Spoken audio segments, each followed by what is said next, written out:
सिपाही हैं, कदम सत्ता की ताकतों के सामने नहीं लड़खड़ाएंगे। समाज के लिए संघर्ष करते करते मिलकर शून्य से शिखर तक जाएंगे। यहाँ मूक नायक के कार्यकारी संपादक आदरणीय विमल वर्मा जी, इन्हें इस कार्यक्रम की शुरुआत हमारे भारतीय संविधान के उद्देशिका प्रास्ताविका के वाचन से एवं उनकी बाद में ये भूमिका यहाँ पर रखेंगे, ऐसे मैं उनसे विनती करता हूँ।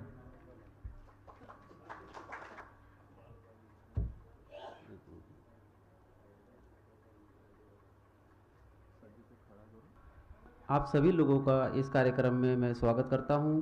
कार्यक्रम की शुरुआत के लिए आगाज़ हुआ है और हम इस कार्यक्रम की शुरुआत भारत के संविधान की उद्देशिका पढ़ के करेंगे।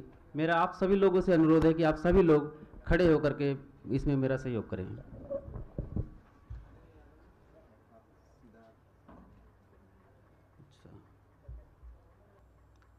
हम भारत के लोग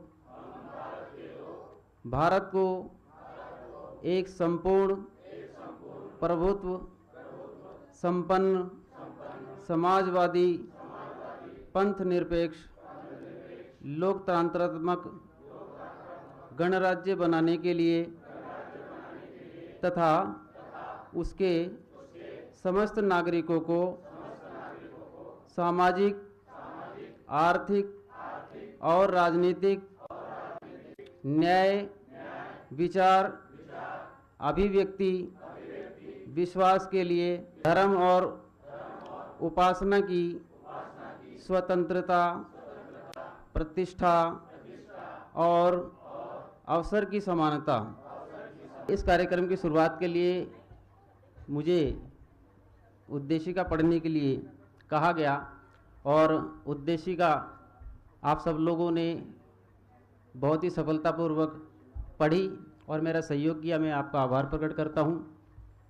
कार्यक्रम की शुरुआत में भूमिका आप लोगों के सामने प्रस्तुत करना चाहता हूं, क्योंकि लेखनी और वक्ता थोड़ा अलग अलग मामला है और ये राष्ट्रीय स्तर पर ऊंचाइयां छुए, इसमें आप सभी लोगों का सहयोग चाहिए। हमारे अन्य बहुत सारे राज्यों से यहाँ पर पत्रकार साथी यहाँ पर आए हुए हैं और सभी लोगों ने यहाँ से एक संकल्प लिया है कि अखबार को पूरे राष्ट्र में जनता की आवाज़, प्रजा की आवाज़ और जो लोकतंत्र का चौथा स्तंभ होता है उसको स्थापित करने का काम यहाँ से होने जा रहा है। बहुत सारे जो अखबार चल रहे हैं सभी कोशिश कर रहे हैं कि राष्ट्र का मीडिया बने। उस संदर्भ में किसी की पंक्तियाँ मुझे याद आती है कि 1000 नाम थे मेरे मगर मैं सिर्फ एक था। और ये बहुत सारी चीज़ों पर लागू भी होती है कि 1000 नाम थे मेरे मगर मैं सिर्फ एक था, न जाने कब मैं मंदिरों मस्जिदों में बट गया। और ये देश केवल एक ज़मीन ही रहा और मैं सरहदों में बट गया। जो लोग हमारे देश को तोड़ना चाहते हैं उनके संदर्भ में भी है और जो लोग मीडिया के नाम पर आज गोदी मीडिया कहला रहे हैं उनके लिए भी है। तो हम चाहते हैं कि जो भरोसा आज मीडिया की तरफ से टूट गया है, आज हम किसी भी पत्रकार को उस सम्मान की दृष्टि से नहीं देख पा रहे हैं जिस दृष्टि के काबिल एक पत्रकार को होना चाहिए। आज पत्रकारिता के नाम पर जो ब्लैकमेलिंग की जाती है, पत्रकारिता के नाम पर जो व्यवसाय बना लिया गया है, उस सबसे हटकर हमारे देश के लोग आज एक भरोसेमंद और सबसे मजबूत मीडिया चाहते हैं, जिसकी शुरुआत बहुत सारे लोगों ने की होगी, लेकिन सभी लोग राष्ट्रीय मीडिया स्थापित करने की शुरुआत को मुकाम तक नहीं पहुंचा पाए। लेकिन मैं उम्मीद करता हूं ये ज़रूर मुकाम तक पहुंचेगी और हम इस देश का राष्ट्रीय मीडिया स्थापित करने के लिए आप सब के सहयोग से कामयाब होने जा रहे हैं। और आज का जो ये आगाज़ है, ये जो पूरी सभा भरी हुई है और पूरे देश भर के सभी राज्यों से, विभिन्न जिलों से यहाँ पर बहुत सारे बुद्धिजीवी, समर्पित मिशनरी और बाबा साहब डॉक्टर अंबेडकर को आत्मसात करके अपने जीवन में उनके विचारों को उतार के इस देश के अंदर जागरूकता का काम करने वाले लोग यहाँ पर उपस्थित हैं। सभी लोगों का मैं यहाँ पर पुनः स्वागत करता हूँ और साधुवाद करता हूँ। इस कार्यक्रम के आयोजकों का भी आप सभी लोगों ने साथ दिया, इसके लिए बहुत बहुत धन्यवाद। इन्हीं शब्दों के साथ धन्यवाद जी। आपने यहाँ इस कार्यक्रम की भूमिका रखी और उसके पहले आपने संविधान की उद्देशिका का पठन किया। आपका बहुत ही शुक्रगुजार है। यहाँ कार्यक्रम के प्रमुख अतिथि किरण जी सोनवने यहाँ पधारे हैं, मैं उनका स्वागत करता हूँ। प्राध्यापक लक्ष्मण यादव जी, आप का स्वागत हम तहे दिल से करते हैं और विराजमान होंगे ऐसी आपसे विनती करते हैं। कृपया जोरदार तालियां बजनी चाहिए।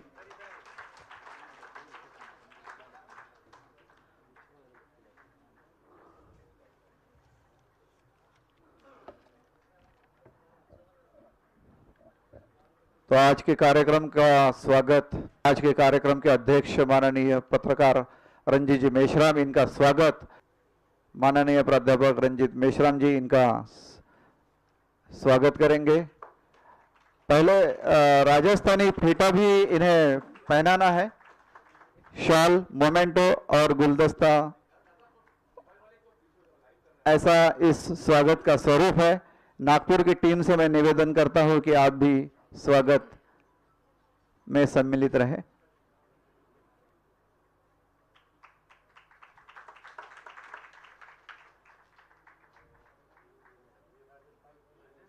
खास राजस्थान से फेटा मंगवाया है। बहुत बहुत धन्यवाद मेश्राम सर, जो आपने हमारा स्वागत स्वीकारा है। बहुत बहुत धन्यवाद। इसके बाद में अभी हाल ही में हमारे बीच में उपस्थित हुए हमारे मित्र प्राध्यापक लक्ष्मण जी यादव यहाँ पधारे हैं। उनका स्वागत भी फेटा पहनाकर, शाल, मोमेंटो, गुलदस्ता देंगे। यादव सर जी का हमने याद किया था, प्रोफेसर की डायरी के लेखक, सामाजिक कार्यकर्ता, सांस्कृतिक राजनीतिक मसलों पर लिखान, सामाजिक न्याय की वैचारिक प्रभावित, समानता और न्याय पर आधारित मोहब्बत की दुनिया का वास्तविक ख्वाब देखने वाला यह व्यक्ति आपका नागपुर टीम द्वारा तहे दिल से हम जोरदार तालियों के साथ आपका स्वागत करते हैं।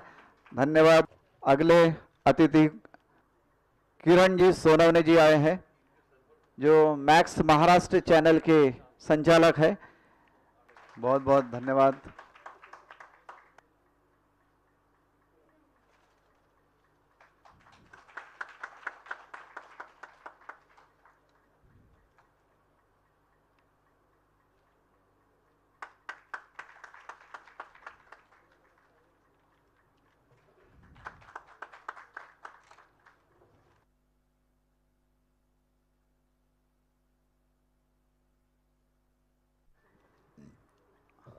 बहुत बहुत शुक्रिया। और इसके बाद में हमारे बीच में एक बहुत ही अहम शख्स यहाँ मौजूद है, जिनका नाम लेते हुए हमें गर्व होता है। हमारे बीच में मूक नायक के कार्यकारी संपादक विमल वर्मा जी यहाँ उपस्थित हैं। उनका भी मैं स्वागत करने की विनती दिल्ली से आए हमारे मित्र प्रदीप जी काळे विनती करता हूँ। विमल वर्मा जी, जिन्होंने कार्यक्रम की शुरुआत में अपनी भूमिका यहाँ रखी थी।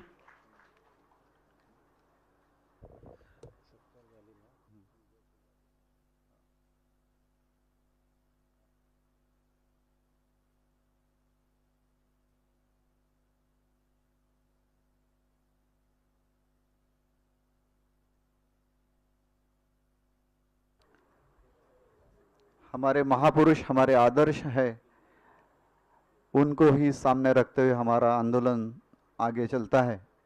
उनके ही विचारों से हमें सीख मिलती है, हमें दिशा मिलती है और हमें एक नई किरण रोशनी मिलती है। धन्यवाद आदरणीय मंच। कृपया आप अपने स्थान को ग्रहण कीजिए, ऐसे मैं आपसे विनती करता हूं। और इसके बाद में मैं आज के इस कार्यक्रम के प्रमुख अतिथि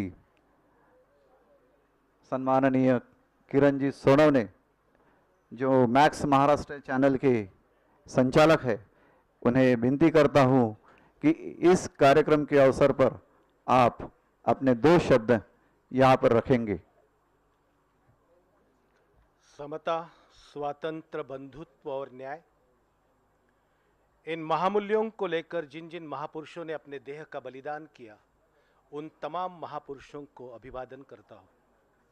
विचार मंच पर विराजमान हमारे मित्र और बड़े ही ज्येष्ठ पत्रकार विचारक आदरणीय रंजीत मेश्राम जी, हमारे दूसरे मित्र लक्ष्मण यादव जी, तुषार जी गायकवाड़, यहाँ पर कई लोगों ने अपने विचार रखे, जिसमें विमल कुमार जी, श्रावण कुमार, मनीषा ताई खोबरागड़े, नीलम ताई अंबेडकर, मीरा ताई नाहर, रवि राजभर और आप तभी तमाम भाई और बहनों जो अलग अलग इलाके से, अलग अलग राज्यों से पधारे।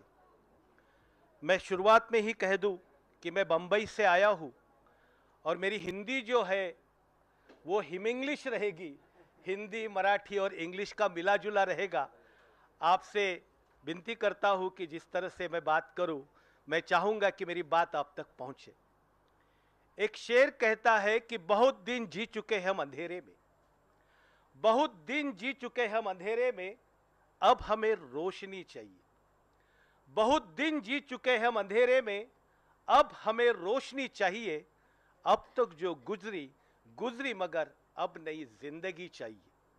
जो माहौल देश में है, जिस तरह का माहौल देश में या पूरे विश्व भर में है, ये एक चिंता का माहौल है। क्या इंडिया में ऐसा संभव है कि कोई बिशप, कोई धर्मगुरु, कोई पत्रकार, कोई विचारक सामने आकर यहां के महामहिम पंतप्रधान के सामने 2 टूक बात कह सकता है? लेकिन हम पत्रकारिता की बात कर रहे हैं। पत्रकारिता की बात करना अभी बेमतलब हो चुका है। यादव जी, पत्रकारिता है भी या नहीं भी, यह भी संशोधन का विषय है। मैं आपको 1992 में लेके जाऊंगा, जब टाइम्स ऑफ इंडिया के मूल प्रबंधक उन्होंने कहा था कि भाई, we are not the journalist, we are in the info entertainment business, we are not the crusader. हम कोई भी पत्रकारिता के व्यवसाय में नहीं है, हम माहिती और मनोरंजन के व्यवसाय में है। जो कुछ भी माहिती देना है और मनोरंजन करना है, उसको लेकर हम लोग काम कर रहे हैं। हम कोई भी अपनी जान या दाव पर लगाने के लिए तैयार नहीं है। और ये वस्तु स्थिति आज देश में है। आज आप देखोगे कि पत्रकारिता निपट क्या रही है। एक तो वो माहिती की टोपली भर भर कर आप पे ऊपर डालती है और मनोरंजन का घमेला आपके सर पर उंडेलती है, और यही निपट पत्रकारिता बची हुई। और इसके लिए बाबा साहब अंबेडकर के पत्रकारिता का 104 साल भी हमें याद आता है। क्यों याद आता है? क्योंकि डॉक्टर बाबा साहब अंबेडकर की पत्रकारिता यह विचारों की पत्रकारिता थी। बाबा साहब अंबेडकर की पत्रकारिता यह मत पत्रकारिता थी। वो पत्रकारिता जो थी वो इंटरप्रिटेशन करती थी, सिर्फ खबर नहीं देती थी, वो विश्लेषण करती थी और उसको लेकर अपने विचारों को रखते थे। बाबा साहब अंबेडकर के मैं विनती करूं कि आज भी इतना यानी कालातीत पत्रकारिता जो कहा जाए वो बाबा साहब अंबेडकर की है। आप निश्चित करते हो तो बाबा साहब अंबेडकर का एक एक संपादकीय या एक एक खबर, एक एक बात अगर आप हर अंक में छापोगे तो आज भी अपने को लगेगा कि आज भी वही स्थिति बनी हुई है, आज भी वही बातें चल रही है। बाबा साहब अंबेडकर हर बात को कहने के लिए अलग अलग तरीका आजमाते थे। क्या विचार थे उनके, क्या बातें थी? उन्होंने तो जैसे ही मूकनायक का आगाज किया, जैसे ही उन्होंने बात कहना शुरू की, उन्होंने अपनी भूमिका स्पष्ट कर दी। क्या स्पष्ट कर दी?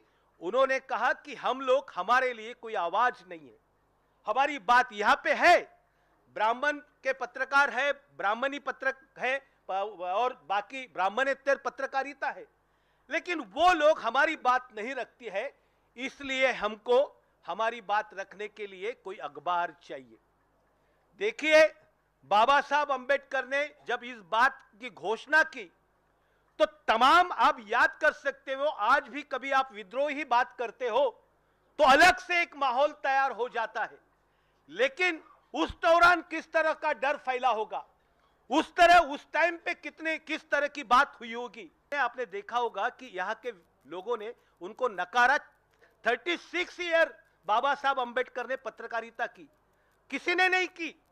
और जिस तरह के बाबा साहब अंबेडकर संपादक थे, वो जिस दौरान संपादक थे, उस दौरान उनके इतना विद्वान, पढ़ा लिखा, नॉलेजेबल, जिसको खेती का ज्ञान है, जिसको बिजली का नाम है, इंजीनियरिंग का नॉलेज है, घटना का ज्ञान है, सामाजिक व्यवस्था का नाम है, एंथ्रोपोलॉजी का ज्ञान है, ऐसे पूरे सब का ज्ञान होने वाला जो संपादक है, उसके अखबार की जो पहली बार दखल ली गई वो कभी 1998 में राके लेले ने एक किताब छापी, मराठी वृत्तपत्रांचा इतिहास, और उसमें भी केवल डेढ़ पैराग्राफ लिखा कि डॉक्टर बाबा साहब अंबेडकर इसी तरह से पत्रकारिता करते थे, उनका ये था। लेकिन क्या पत्रकारिता करते थे, किस तरह की पत्रकारिता करते थे? जिन जिन उस दौरान कोई मूर्ख आदमी ने 1-2 पन्ने का अखबार निकाला हो तो उसके लिए 3-3 पन्ने, 4-4 पन्ने का इतिहास लिखा गया, लेकिन बाबा साहब को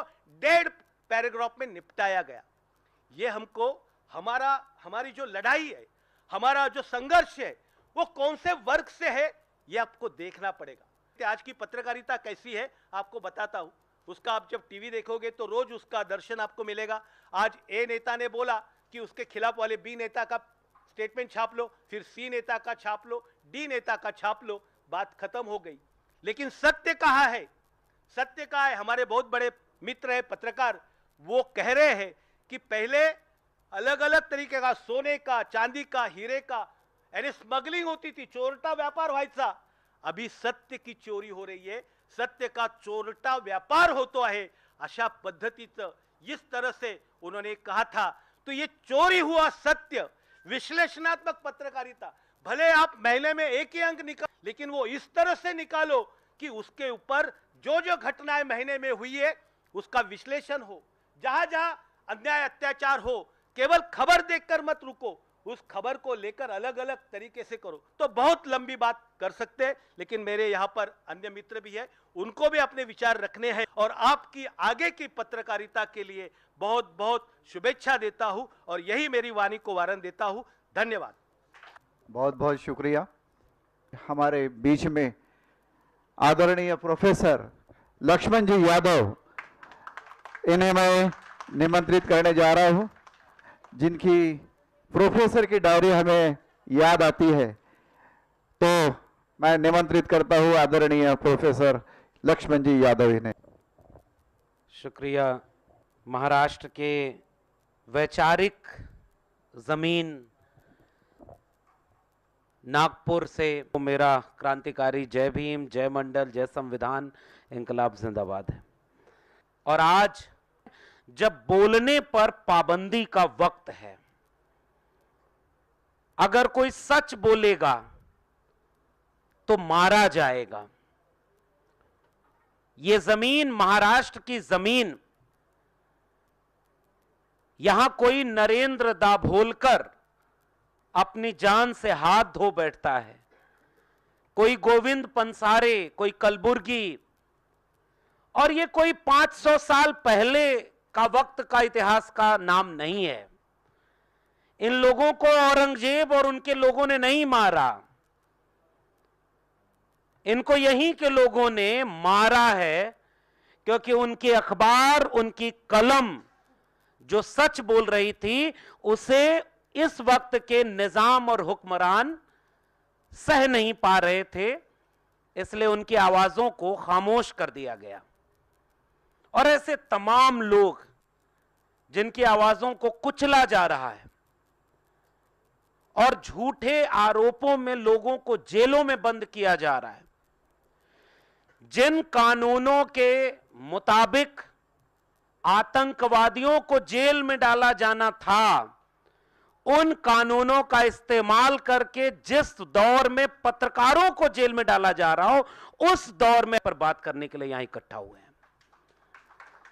इसलिए इस आयोजन को और इस आयोजन में शामिल उन तमाम आयोजन समिति को मैं अपना क्रांतिकारी सलाम करता हूं कि आपने ये जोखिम उठाया है। अभी हम सब के इस आयोजन में शामिल हम सब के वरिष्ठ आदरणीय रंजीत मेश्राम साहब मुझसे पूछ रहे थे कि बहुत दौड़ना पड़ रहा है तुम्हें ना आजकल, तो मैंने कहा जिन्होंने नौकरी छीन ली उन्होंने छुट्टी दे दी है, तो अब दौड़ के लोगों के बीच अपना विचार लेकर जा रहे हैं। और जो लोग यहां पर हैं, मैं जानता हूं कि ये कार्यक्रम कितना अलग तरीके का है। ये थोड़ा सा समूह बहुत वैचारिक लोगों का है, बहुत वरिष्ठ लोगों का है, जिन लोगों ने बहुत संघर्ष किया है, कलम से संघर्ष किया है, आंदोलन से संघर्ष किया है, वो लोग यहां पर बैठे हैं और आसपास के कई जिलों से आए हुए हैं। कि खींचो न कमानों को न तलवार निकालो, जब तोप मुकाबिल हो तो अखबार निकालो। यानी कई बार कलम से ज्यादा ताकतवर हथियार दुनिया में कोई नहीं साबित हुआ है आज तक के वक्त में। बम बने, परमाणु बम बने, अणु बम बने, ताकतवर मिसाइलें बनी, उनसे इतिहास में विध्वंस हुआ है। इतिहास में हुकूमत उन्होंने की जिन्होंने कलम की ताकत को पहचाना और कलम का सदुपयोग किया। वो आज भी दुनिया में सबसे ज्यादा याद किए जाने वाले इतिहास में पन्नों में दर्ज है। और इसीलिए मैं तो याद करता हूं अपने वैचारिकी को, तथागत बुद्ध से लेकर कबीर, रैदास, पलटू दादू, भीखा, बुल्ले शाह, बाबा फरीद, गुरु नानक, चोखा मेला, नारायण गुरु, बसवन्ना, महात्मा फूले, छत्रपति शाहू जी महाराज, संत गाडगे, बाबा साहब डॉक्टर अंबेडकर, डॉक्टर लोहिया, तमाम लोग, बाबू जगदेव प्रसाद कुशवाहा, महामना रामस्वरूप वर्मा, मानवर कांशी राम, मंडल आंदोलन के तमाम नायक, कोई भी ऐसा नहीं था जो अपने हाथ में कोई हथियार लेकर खड़ा हुआ हो। और उनकी पूजा की जाती है भले ही इनके हाथ में कोई हथियार नहीं है।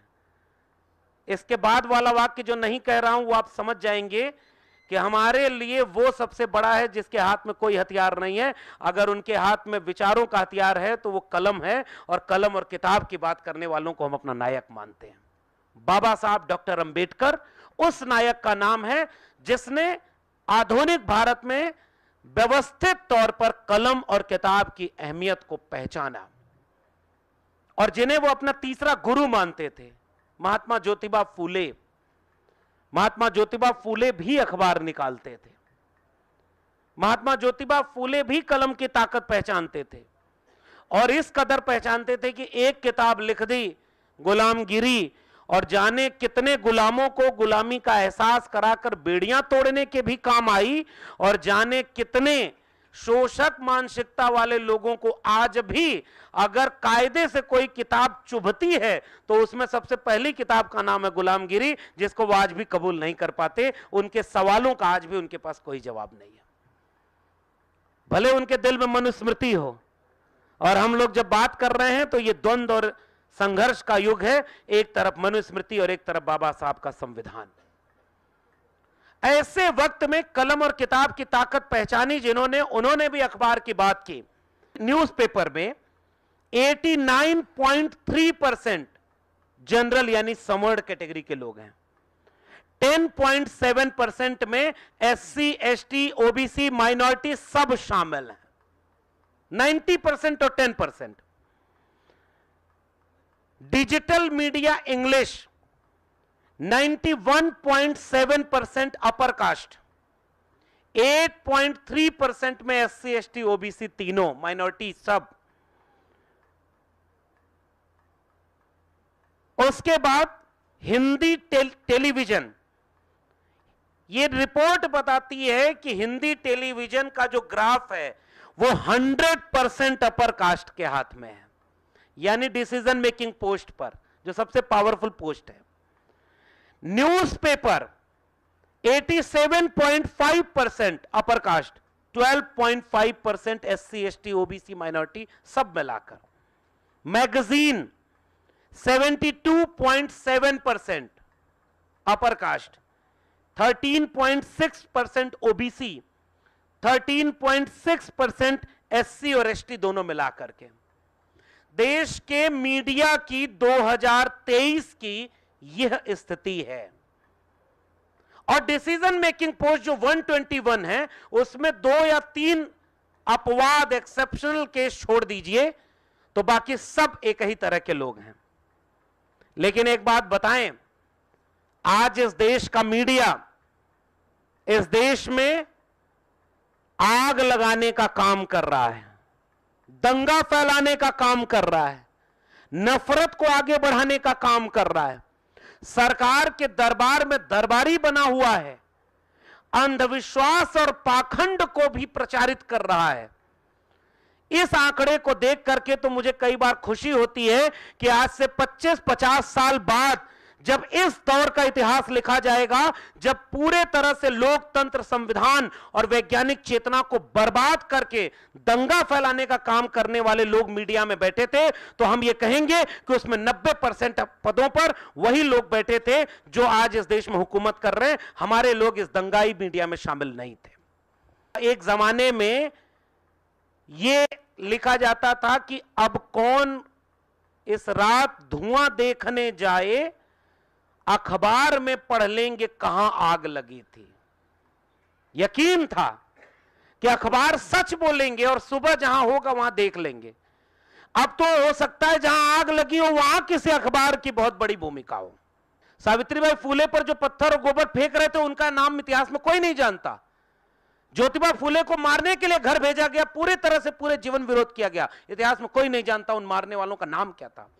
डॉक्टर अंबेडकर के खिलाफ कितने जाने लोग थे, और वही तिलक जो यहां पर खड़े होकर इसी महाराष्ट्र में बोल रहे थे ये कुणबी और कुणबी किसान संसद में जाकर क्या हल चलाएंगे, वो पाखंडी लोग आज स्वतंत्रता संग्राम सेनानी बने हुए हैं। हमारे नायक कहां हैं? इसीलिए गुमनाम हो गए नायकों को याद करना हमारी जिम्मेदारी है। ये आने वाली पीढ़ियों को बताना कि हमारे नायक न मूक थे न बेजुबान थे, हमारे नायक लड़ने वाले थे, बस उनका इतिहास लिखा किसी ने नहीं। अभी हमारे पूर्व के वक्ता ने एक बहुत शानदार बात कही कि पहली किताब जब 1998 में लिखी गई तो बाबा साहब की पत्रकारिता पर केवल 1.5 पन्ना लिखा गया, और जो औने पौने दाम की सामान्य से पत्रकारिता करते थे उनको महान पत्रकार बना दिया गया। इसीलिए मैंने कहा कि इतिहास विजेताओं का लिखा जाता है, गुलामों का इतिहास कुछ नहीं होता। इसलिए अपना इतिहास खुद लिखना पड़ेगा, और वो इतिहास तब लिखेंगे जब आप लड़ने वालों को बचा पाएंगे। इसलिए जितने भी YouTube चैनल हैं जो बहुजन आवाज को उठाते हैं, अगर उसकी 10 में 8 बात 5 बात आपको अच्छी लग रही है, उसकी मदद करिए। आर्थिक मदद कर सकते हैं तो आर्थिक मदद करिए, लोगों को उससे जोड़ सकते हैं तो लोगों को जोड़िए। मनोबल न टूटने पाए, क्योंकि वक्त बहुत विपरीत है। मैं ये बात आखिर में कहता हूं कि जो लड़ रहा है उसको पहचानिए अपने आसपास के कौन बिना डरे सच के लिए लड़ रहा है, उसका साथ दीजिए। और अगर लड़ने वाले का साथ नहीं दे पा रहे हैं तो 4 लोगों को तैयार करिए जो लड़ने वालों का साथ दे। अगर आप ये भी नहीं कर पा रहे हैं तो चौराहे पर खड़े होकर उनके बारे में बात करिए कि फला लोग हमारे वक्त की असली लड़ाई लड़ रहे हैं, माहौल बनाइए। अगर आप ये भी नहीं कर सकते हैं तो आर्थिक मदद उनकी करिए जो लड़ रहे हैं। अगर इनमें से कोई काम आप नहीं कर सकते हैं तो एक निवेदन मेरा है, जो अपने हक और सच के लिए लड़े उसका विरोध मत करिएगा, इससे बड़ा समर्थन और दूसरा कोई नहीं होगा। मैंने अपनी किताब की शुरुआत में एक लाइन लिखी है और वो लाइन यही है कि कुछ लोग तुम्हें समझाएंगे, वो तुमको खौफ दिलाएंगे, जो है वो भी खो सकता है, इस राह में रहजन है इतने, कुछ और यहां हो सकता है। ये फहमीदा रियाज की एक नज्म है। कुछ और तो अक्सर होता है, पर तुम जिस लम्हे जिंदा हो, ये लम्हा तुमसे जिंदा है, ये वक्त नहीं फिर आएगा, तुम अपनी करनी कर गुजरो, जो होगा देखा जाएगा। इसलिए ये नाजुक वक्त है, विपरीत वक्त है, अपने लोगों को सहेजिए, विचार जरूर करिएगा कि बाबा साहब के अखबार भी अगर लंबी उम्र तक नहीं चल पाए तो कोई बात नहीं, 2025 में कौन से अखबार हैं जो हमारे और आपके हैं और जिसको हम सहेज पाए हैं। कितने पत्रकार आपके हैं जिसको रामनाथ गोयनका पुरस्कार मिला। हम जानते हैं कि वह पुरस्कार भी दलाली से मिलता है, लेकिन फिर भी हमारे अपने पत्रकारों को हमने कितना ताकतवर बनाया, मजबूत किया, ये जिम्मेदारी हमारी थी। इसी बात के साथ आपने मुझे आमंत्रित किया, इसके लिए बहुत बहुत धन्यवाद। फिर मिलेंगे, तब तक के लिए जय भीम, जय मंडल, जय संविधान, इंकलाब जिंदाबाद। बहुत ही धन्यवाद, साधुवाद सर। आपने बहुत ही महत्वपूर्ण और जोखिमपूर्ण विचार यहाँ रखे हैं। और उसी के साथ आज के कार्यक्रम के अध्यक्ष आदरणीय सुप्रसिद्ध पत्रकार प्राध्यापक रंजीत जी मेश्राम, इन्हें मैं मंच पर आमंत्रित कर रहा हूं। कृपया उनसे विनती है कि आप अपने विचार रखें। प्राध्यापक रंजीत मेश्राम सर, इन्हें मंच सौंपता हूं। माझं हिंदी तेवढं चांगलं नाही आहे, उसके बावजूद मैं प्रयास करूंगा। इस कार्यक्रम के अध्यक्ष के नाते ये आयोजन जिस साप्ताहिक के नाम से हो रहा है, आपने नाम तो लिया, तुषार गायकवाड़, प्रमुख संचालक किरण सोनवणे जी, भारत के लोकप्रिय वक्ता हमारे तरुण मित्र डॉक्टर लक्ष्मण यादव, कार्यकारी संपादक जी विमल वर्मा, भाइयों और बहनों, अपने नाम, जिस नाम को एक इतिहास है और इतिहास के साथ में एक महापुरुष जुड़ा है, वो नाम आपने ले लिया, बहुत आनंद की बात है। उसकी परंपरा को वहन करने की अभी जिम्मा आप लिया, ऐसा आप बोल रहे हैं। जिम्मेदारी भी बहुत बड़ी है और साथ में लोगों की विश्वसनीयता आती है, ये भी बहुत बड़ी है। मला इतिहासात रमायचा अजिबात आवडत नाही, इतिहास में मशगूल होना मुझे पसंद नहीं आता, लेकिन ये अवसर ऐसा है कि मला इतिहासात जावं लागेल, मुझे इतिहास में जाना पड़ेगा। मैं पूर्व वक्ताओं का पूरे आदर से उनका भाषण सुना, उन्होंने कई मुद्दों को स्पर्श किया, उसके बावजूद भी कोई बातें बची है। डॉक्टर अंबेडकर और मूक नायक ये दो बातें अलग नहीं कर सकते। बशर्ते ठीक है कि मूक नायक बहुत ही प्यारा नाम है, इससे दिल को काफ़ी जल्दी अंदर प्रवेश लेता है। मेरे पूर्व वक्ताओं ने ये भी बताया, वो बात सही है। 1920 में मूक नायक,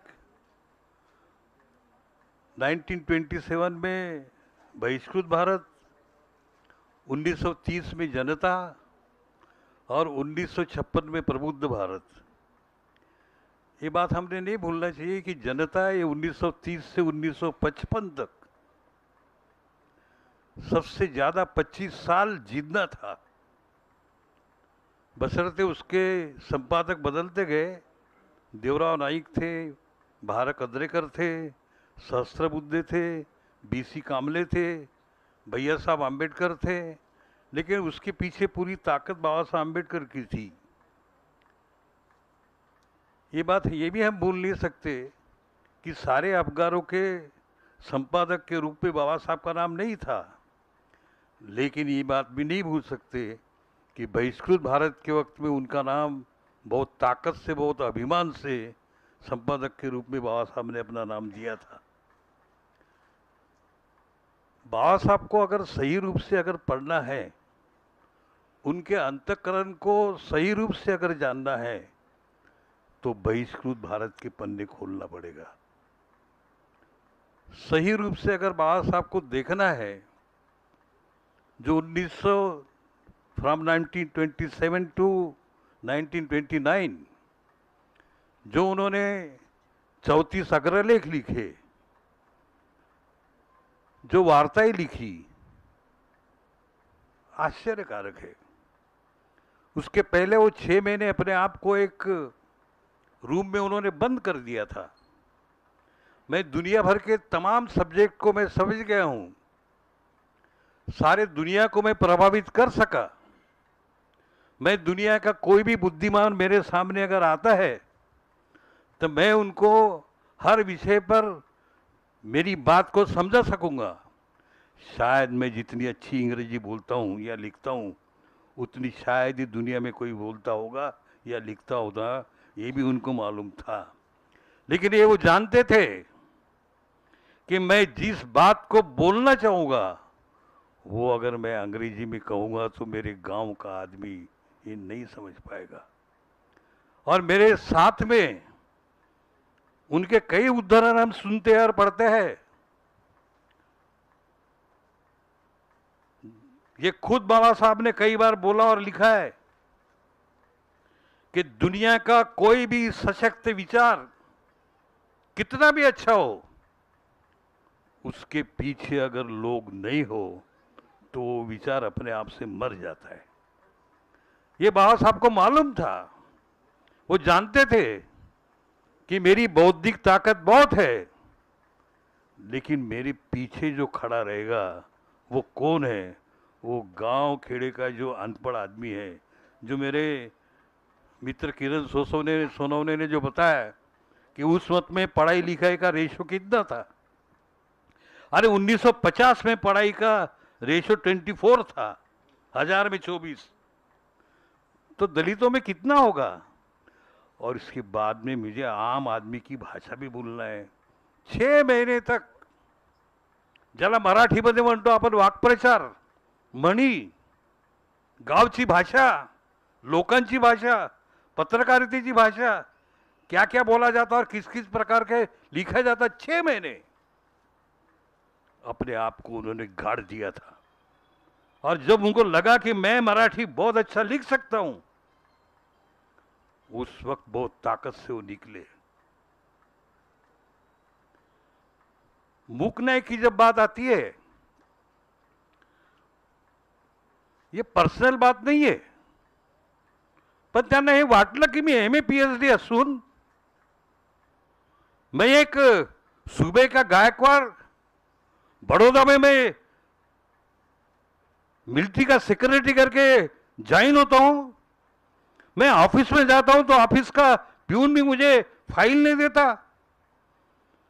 जिस हॉस्टल में मैं रुका हूं, पारसी का हॉस्टल, जहां मैं नाम बदल कर रुकने के बावजूद भी मुझे मारने के लिए एक 12-15 लोगों का, पारसियों का झुंड आता है और मुझे मारने दौड़ता है।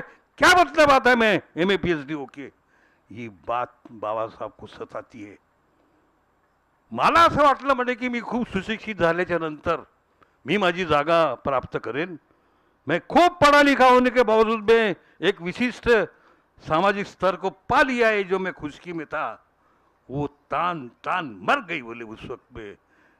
ये बात उनकी जो अधूरी आत्मकहानी है, वेटिंग फॉर वीसा, जो प्रकाशित नहीं हुई, वहाँ पर वो लिखते हैं, और जिस रात मुझे पारसी के हॉस्टल से बहुत बेरहमी से बेइज्जत होकर निकलना पड़ा,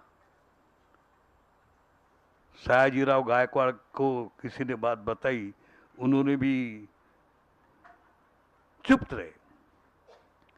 और उसी बड़ौदा शहर के बगीचे में जाके मैं 5 घंटे रोया। बोले ये वेटिंग पर वीसा में खुद बाबा साहब ने लिखा है।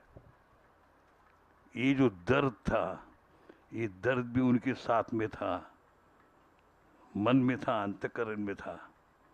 और उसी दर्द को साथ में लेके कि पढ़ाई लिखाई होने के बावजूद ये मेरा समाज अस्पृश्यता के कलंक से बाहर आता या नहीं आता, वो नहीं आता, इस निर्णय को लेके वो आए। सरकारी कॉलेज था यार वो, सिडनहम कॉलेज। सरकारी कॉलेज में रह के वो क्या सोशल वर्क करेंगे। बॉम्बे आने के बाद में वो बड़ौदा की नौकरी छोड़ने के बाद में सिडनहम कॉलेज में प्रोफेसर बने, लेकिन सरकारी कॉलेज था। देश विदेश में उथल पुथल हो रही थी। अंग्रेज की सत्ता अपने देश पर होने के बाद में अंग्रेज भी थोड़े हल गए थे, क्योंकि 1914 से 1918 तक पहला महायुद्ध हुआ था। पहले महायुद्ध की इंग्लैंड एक खुद प्रमुख पार्टी थी। उसी दरमियान 1917 में रूस में क्रांति हुई थी। रूस की क्रांति ने पूरे दुनिया को प्रभावित कर दिया था। 1789 के फ्रेंच क्रांति के बाद में 1917 की रूस की क्रांति ने आम आदमी भी अगर इकट्ठा होता है सत्ता को हिला सकता है, कॉन्फिडेंस को ऊंचा किया था। उसके सारे रिपरकेशन भारत में भी गिर रहे थे, अंग्रेज भी हल रहे थे। उसी वक्त में रॉलेट कायदा लगा था, बिना खटले के तुमको 2 साल जेल में डाल देंगे, ये रॉलेट कायदा अंग्रेजों ने लगाया था। उसी के खिलाफ में 1919 में जलियांवाला बाग में सभा हुई तो जनरल डायर ने फायरिंग करके 400 लोगों को मार दिया था 1919 में। ये 1920 के पहले 1920 में जिस वक्त में बाबा साहब ने मुकनायक निकाला है, उस वक्त में दुनिया में, देश में जो घटनाएं घट रही थी, जो वैयक्तिक भी थी, सोशलिस्टिक भी थी, पॉलिटिकल भी थी, सारी बातों से दुनिया भी प्रभावित हो रही थी, भारत भी प्रभावित हो रहा था। उस वक्त एक आदमी का उदय हो रहा था, उस आदमी का नाम था महात्मा गांधी। महात्मा गांधी 29 साल दक्षिण अफ्रीका में काले लोगों के संघर्ष में रत थे। एक लॉन्ग डिस्टेंस पॉपुलैरिटी थी। कौन ये मोहनचंद करमचंद गांधी जो दुनिया में जाके, दक्षिण अफ्रीका में जाके वहाँ के लोगों का नेता बनता है, एक लॉन्ग डिस्टेंस पॉपुलैरिटी थी।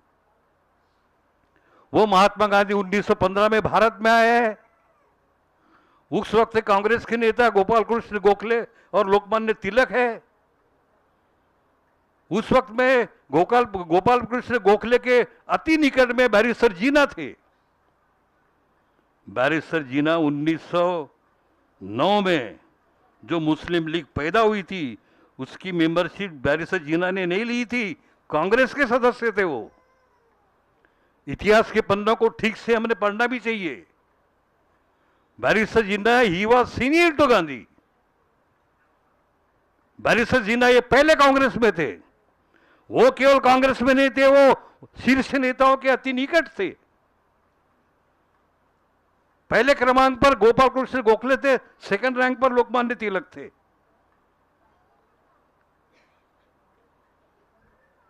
आपको ये सुनकर ताज्जुब होगा कि 1915 में गुजरात महासभा ने जब गांधी का सत्कार लिया बॉम्बे में, गुजराती होने के नाते उस सत्कार सभा के अध्यक्ष बैरिस्टर जीना थे। इससे आप बैरिस्टर जीना का भी होदा समझते हो और गांधी का भी होदा समझते हो। और बैरिस्टर जीना इसलिए अध्यक्ष थे कारण वो भी गुजराती थे। ये लहजे में ये सारी बातें जब घट रही है, दुर्भाग्यवान है गोपाल कृष्ण गोखले का निधन 1915 में होता है। 14 में तिलक मंडाले जेल से बाहर आते हैं। 1916 में लखनऊ करार होता है और लखनऊ करार में मुस्लिमों का हौदा पूरा दिया जाएगा, ये कांग्रेस मान्य करती है। मुस्लिम समुदाय को देने वाली कांग्रेस, सिख समुदाय को स्वतंत्र अस्तित्व देने वाली कांग्रेस अस्पृश्य के नाम से कतराती थी, ये भी दिख रहा था। और उसी वक्त में साउथ बुरे कमीशन आती है। अंग्रेजों की हुकूमत करने की जो आदत थी वो हर वक्त में कमीशन भेजते थे और वहाँ का ये भारत का जायजा लेके वो इंग्लैंड जाते थे। कमीशन के लोग इंग्लैंड के हुकूमत के लोगों को समझाते थे और उस प्रकार से हुकूमत चल रही थी। पहले हंटर कमीशन आई, फिर साउथ बोरे कमीशन आई, फिर स्टैफर्ड क्रिप्स कमीशन आई, फिर वेवेल कमीशन आई, ऐसे कमीशन आते रहे। बाबा साहब के काल में साउथ बोरे कमीशन आई और कमीशन ये बात को ढूंढ रही थी कि लोगों का कहना क्या है। हम अपने मुद्दे पर आएंगे। उस वक्त में दलितों का नेतृत्व करने वाले लोगों ने यह पहल रखा साउथ बोरे कमीशन के सामने कि उस दलितों को वोटिंग पावर देना चाहिए जिनकी एनुअल कमाई 140 रुपए हो। उसी दलित को वोटिंग पावर मिलेगा जिसकी 4वीं तक की पढ़ाई हो। बहुत सा बोले था हद्द झाली यार, माझा माणूस 4थी उत्पन्न कुठून आणायचा? 144 रुपये उत्पन्न असलेला माणूस कुठून आणायचा? इतकी फाटकी माणसं, इतकी तुटकी माणसं, इतके टूटे हुए लोग, इतने फटे हुए लोग जिनके पूरा कोई छाव नहीं है, वो आदमी को कहां से लाएंगे? बाबा साहब के मन को तिल तिल तिल तिल तिट रहा था कि मैं सिडनीहम कॉलेज की प्राध्यापिका संभालूं। अरे लक्ष्मणराव यादव, आपके भी जीवन में यही क्षण आए, तुम डरते काय को राजा?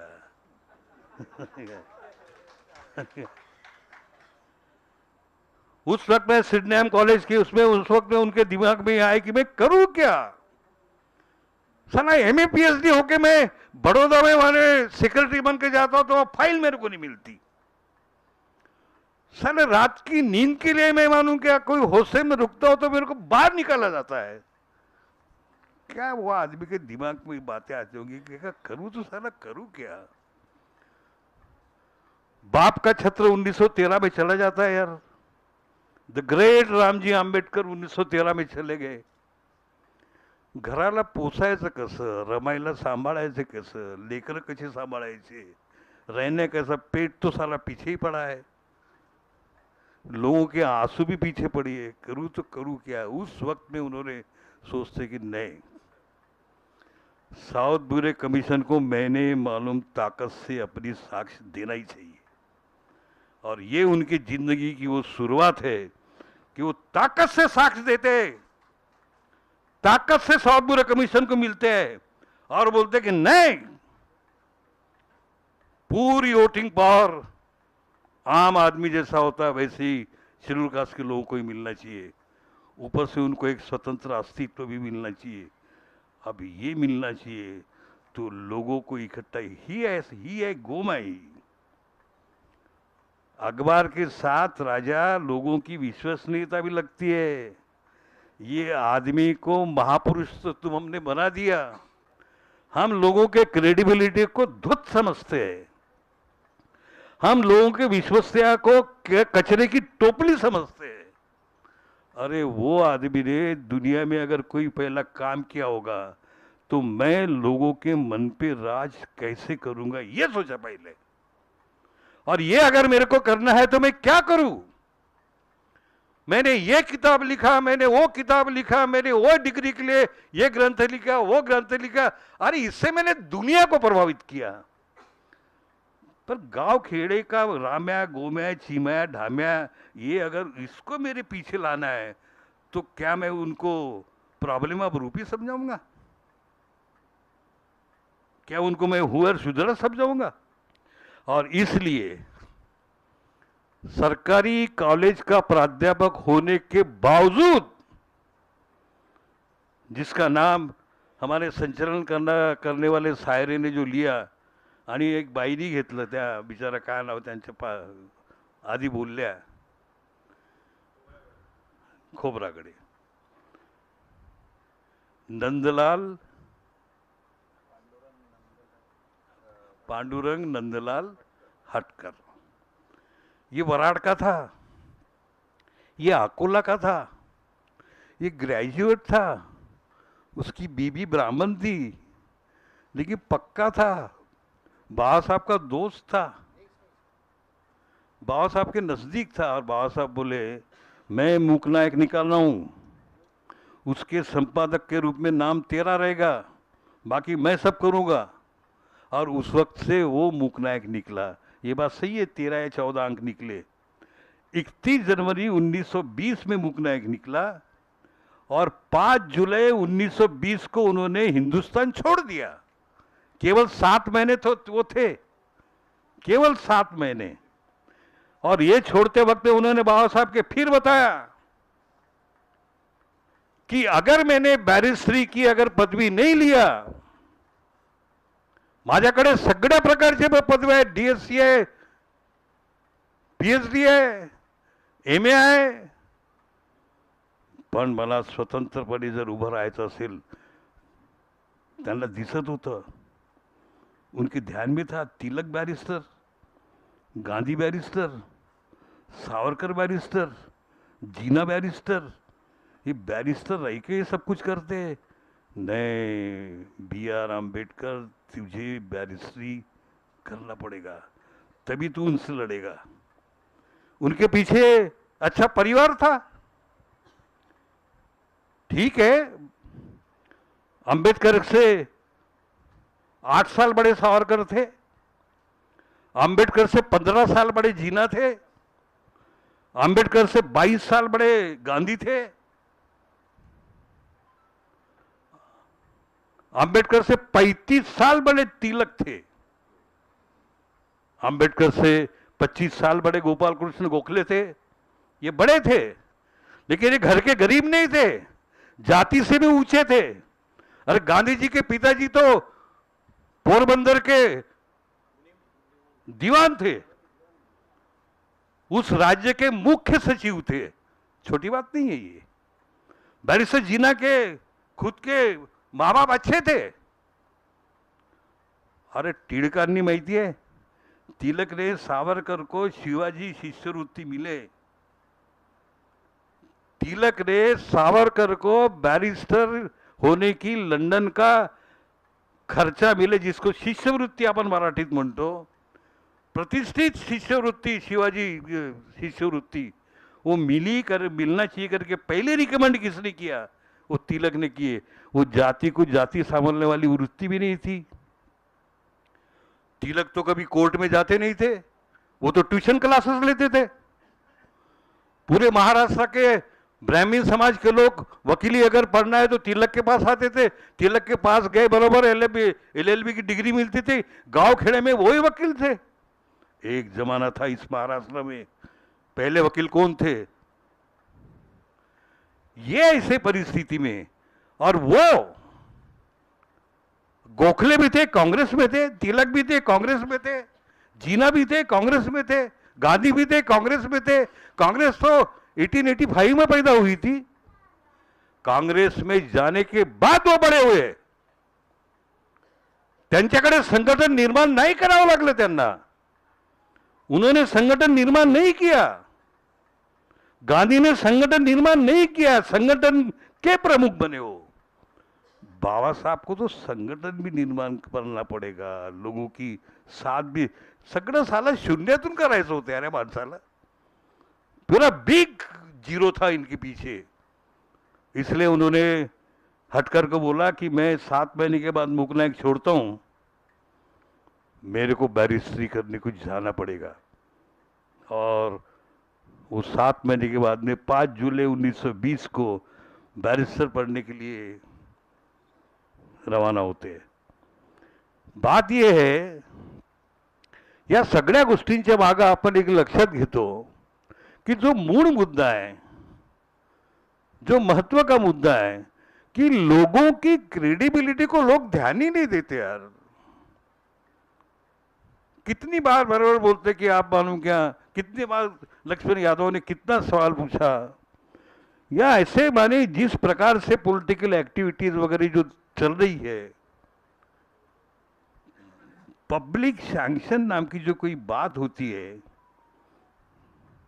अखबार बोले तो लोगों का मतलब क्या होता है? जागरण।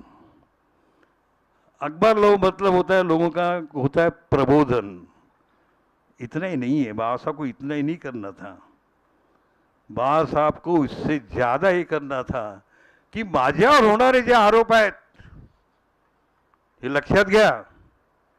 अगर मैं बोलता हूं, अगर बाबा साहब के जीवन में अगर ये अखबार नहीं होते, मैं बहुत जिम्मेदारी से बात बोल रहा हूं, बाबा साहब के जीवन में अगर ये अखबार नहीं आते तो भीमराव अंबेडकर नाम का शख्स बाबा साहब कभी बन नहीं सकता था. इतनी अहमियत ये अखबार को है, क्योंकि ये अखबार रहने से लोग पक्के होते थे, वो लड़ने को तैयार होते थे, वो अपने बात पर टिके रहते थे. चारों तरफ से उनकी दिमाग को खराब करने वाली बातें करने के बावजूद, नहीं बाबा साहब ने ऐसा समझना है, नहीं बाबा साहब ने ऐसा लिख के भेजा है. हाँ,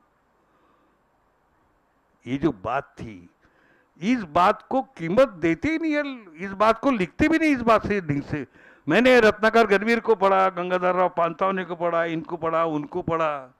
ये जो जिस्ट है, ज्याला मराठीमध्ये आत्मा बित्मा काय जे म्हणतात, काय जे म्हणत असतील, और कई उदाहरण है ये बात के. मैं मूकनायक में तो उन्होंने, अब ठीक है, मेरा तरुण मित्र तुषार गायकवाड़, पूरे देश भर मूकनायक अगर निकले तो अपने जीवन के आनंद की बात है. लेकिन बात यहाँ पर बाबा साहब के पत्रकारिता के भी चली, तो बाबा साहब के पत्रकारिता को अगर समझना है तो एक बार बहिष्कृत भारत भी पढ़े. ये कैसे हम बोल सकते हैं कि जनता अखबार मालूम, ये कभी नहीं कोई पूछता है इस बात का कि 25 साल चला है, वो दस्तावेज है, वो एक एक स्पंदन और चीज का वहां उल्लेख करता.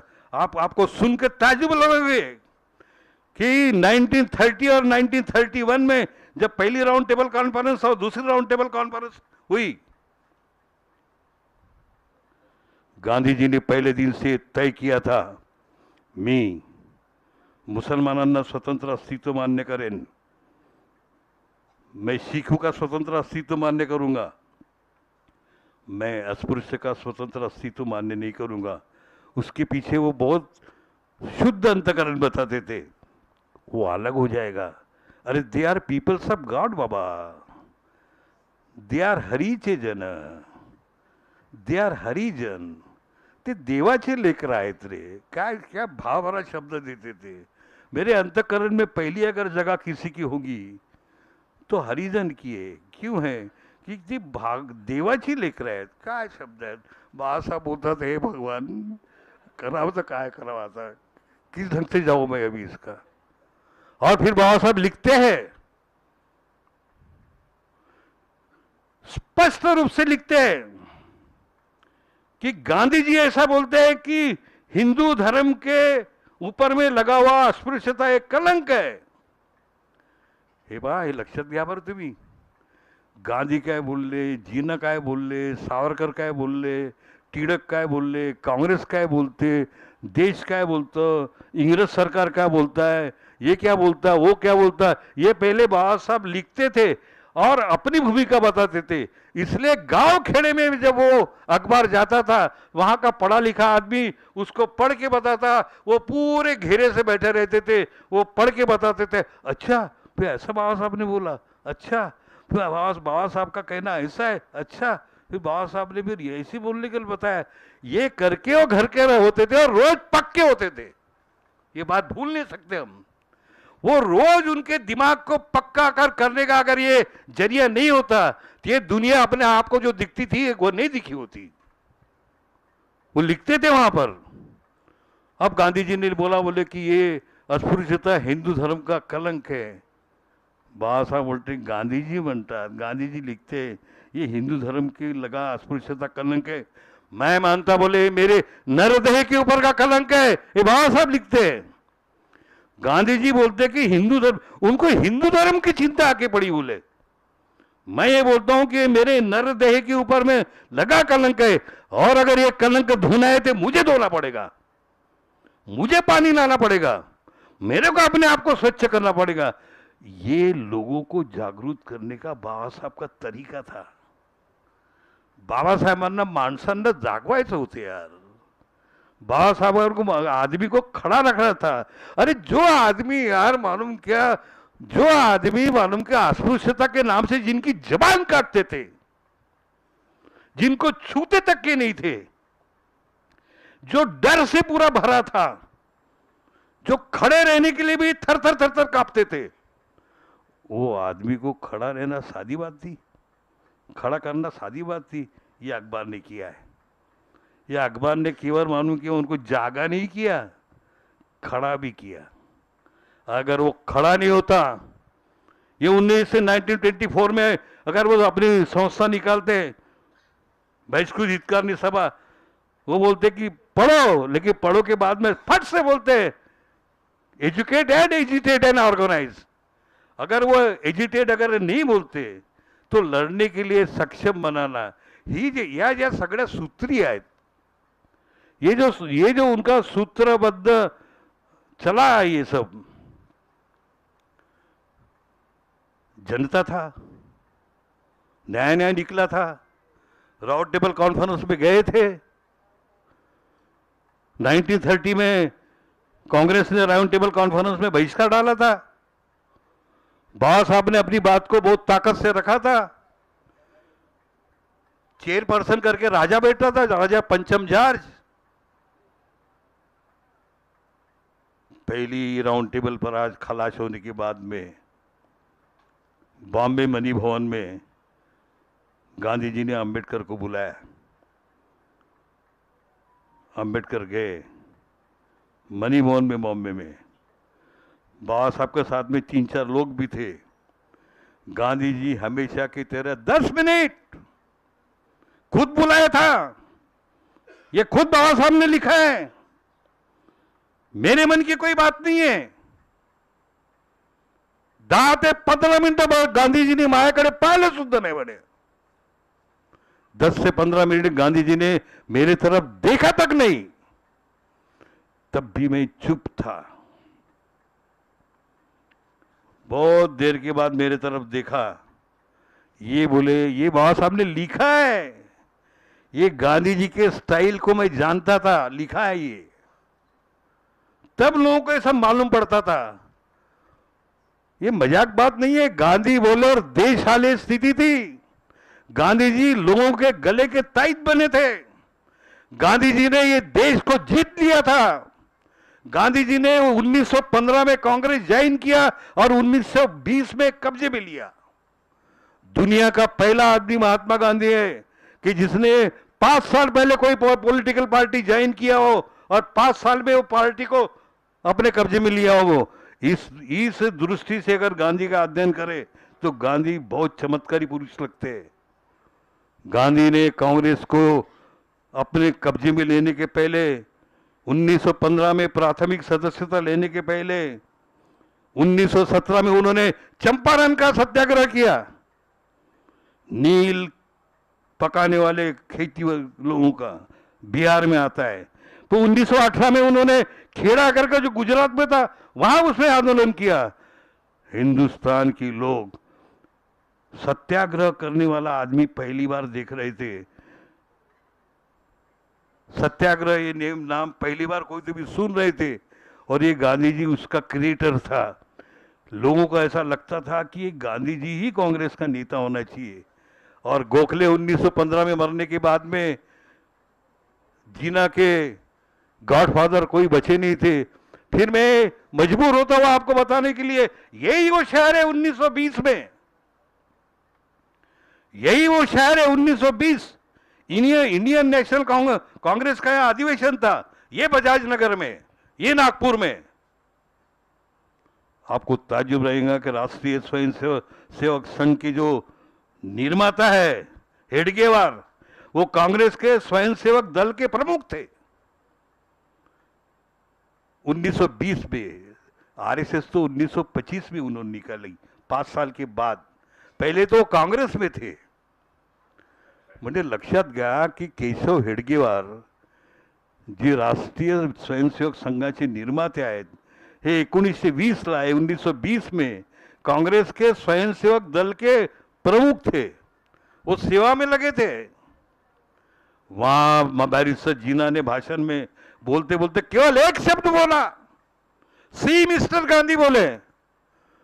जैसे सी मिस्टर गांधी बोले उसी वक्त में पिंडाल से लोग पूरे खड़े हो गए।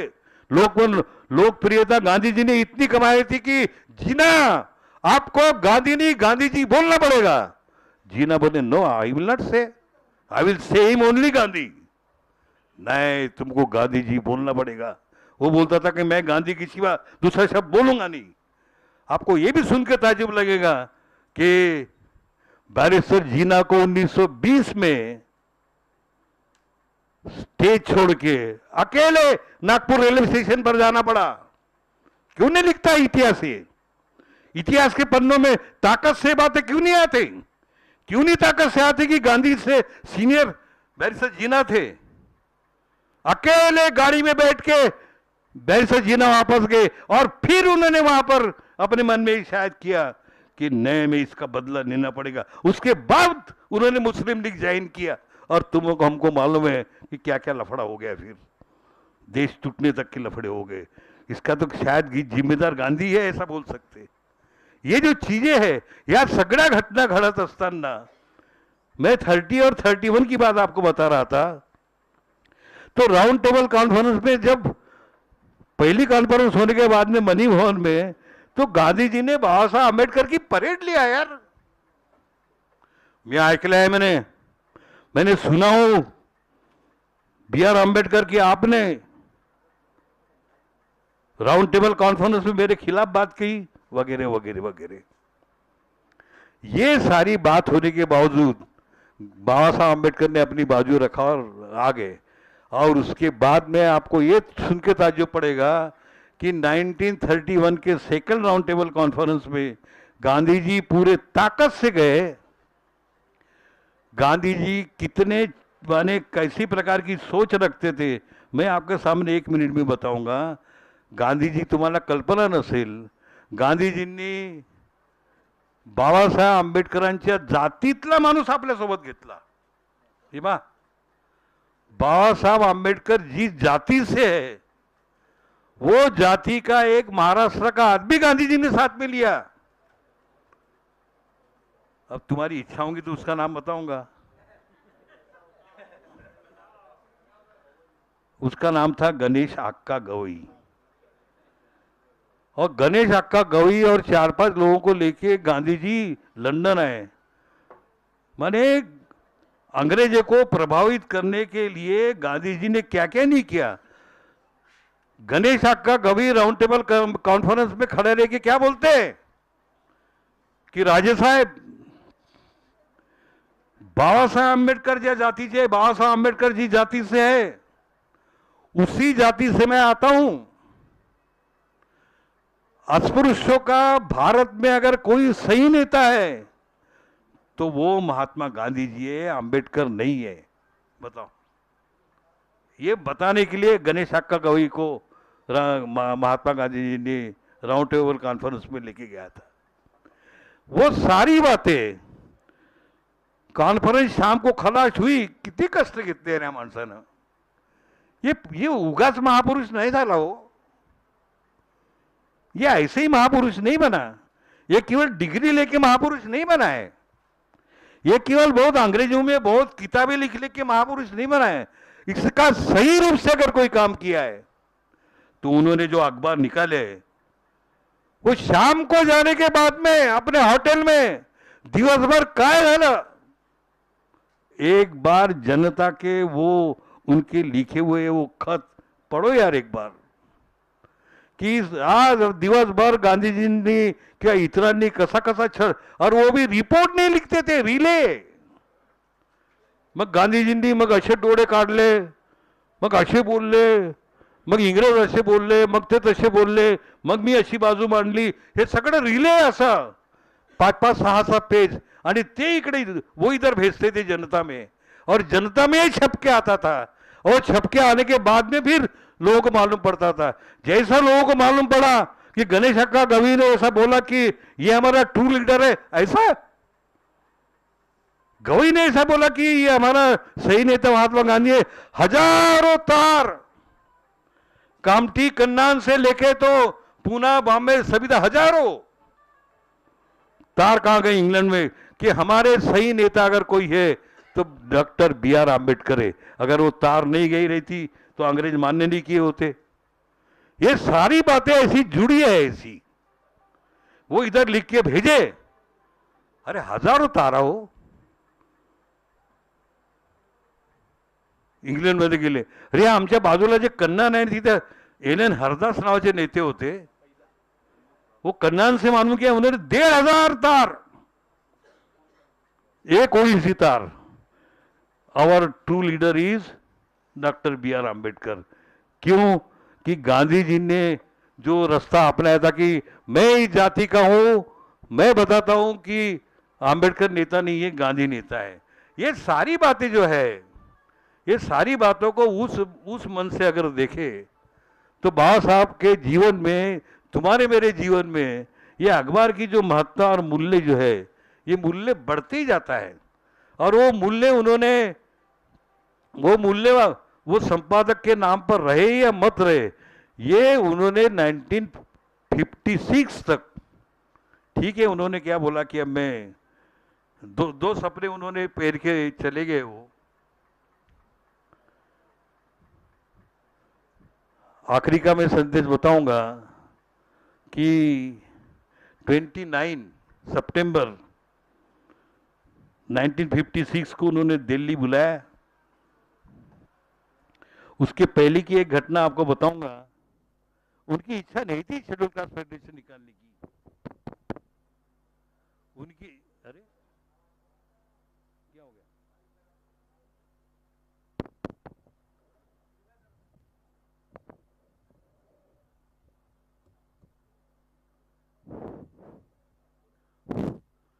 उनकी इच्छा शेड्यूल कास्ट फेडरेशन सुनने आता है।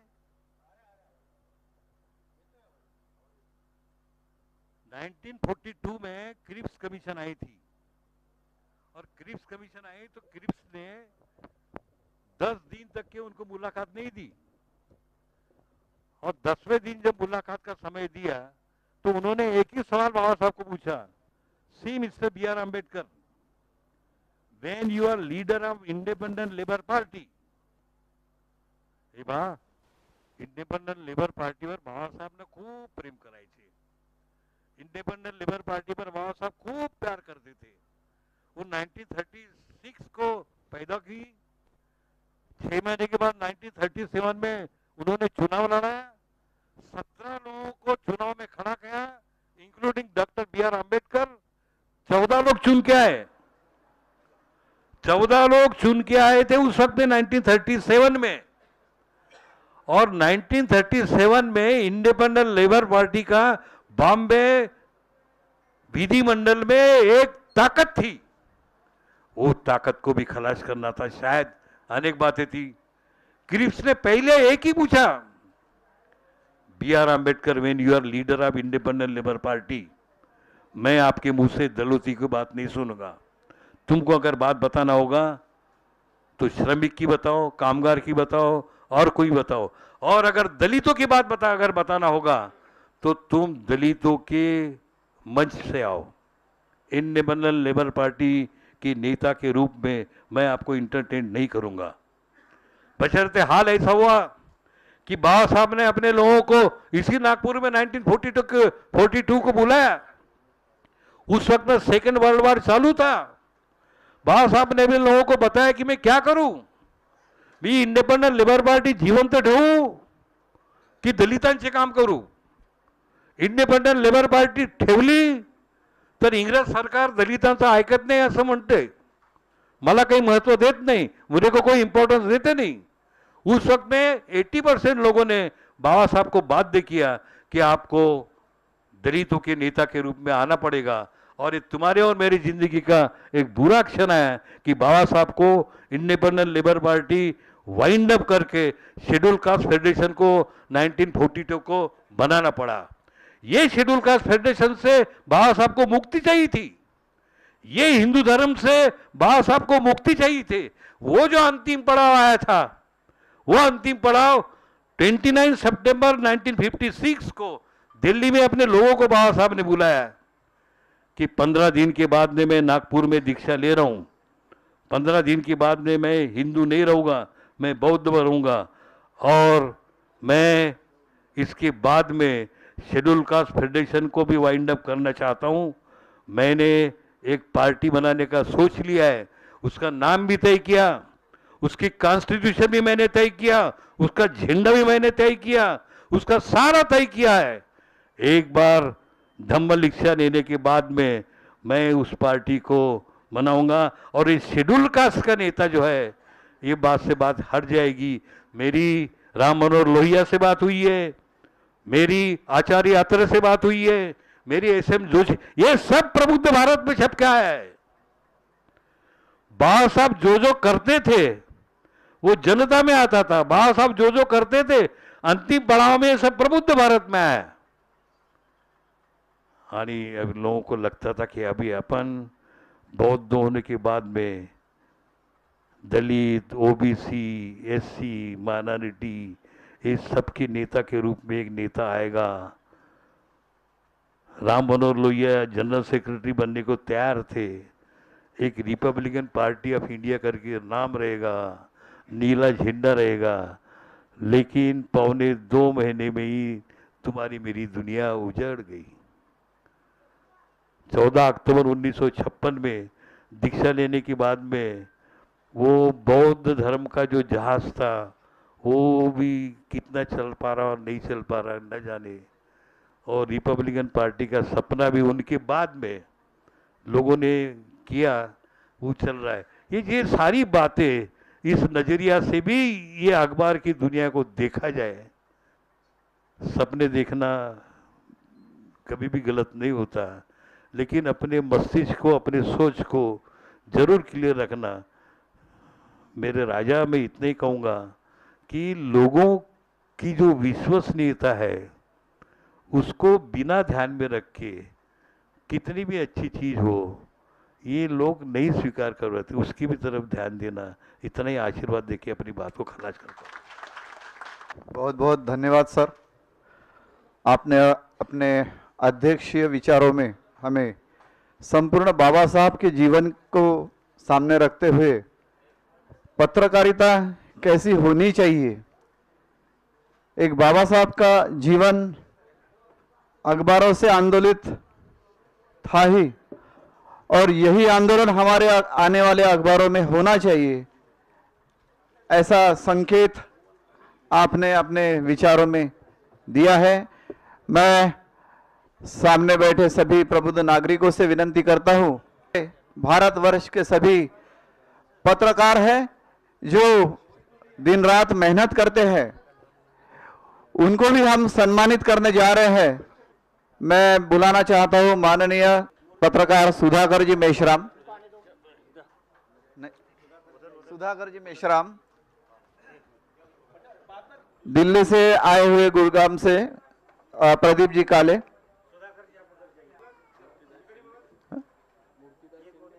हाँ मूर्तिदास शिंदे।